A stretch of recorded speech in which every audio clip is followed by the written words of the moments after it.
dedicarem a una cosa que habitualment ens oblidem. I és que no som cervells amb cames, sinó que som cossos que aprenen i pensen. Totes les dinàmiques de participació i tots els vostres projectes són com una melodia. Vosaltres heu de trobar el ritme, vosaltres heu de saber ara pujo, ara ho faig més intens, ara menys. Sí, sou compositors, ja no sou ni gestors culturals, sou compositors.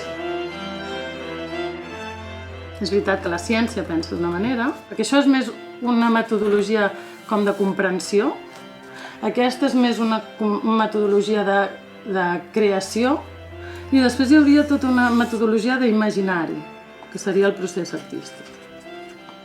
I aquest també ens interessa. Nosaltres, al 2010, el que agafem és aquestes metodologies i ho fem servir per la cultura científica, que en aquell moment ho feia molt poca gent. I que el que volem és fomentar la creativitat, no? I fomentar que passin coses que habitualment no passen.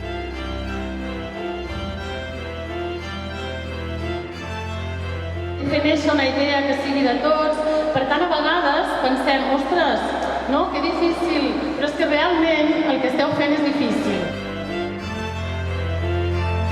Hablan de introducir a la ciudadanía en todos los procesos de la investigación, pero ¿cómo se hace eso, no?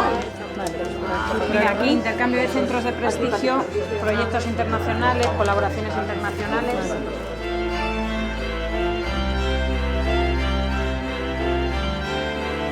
Aquí també veiem aquestes fractures, però realment és el sediment d'un llac, o sigui, és llesca a llesca.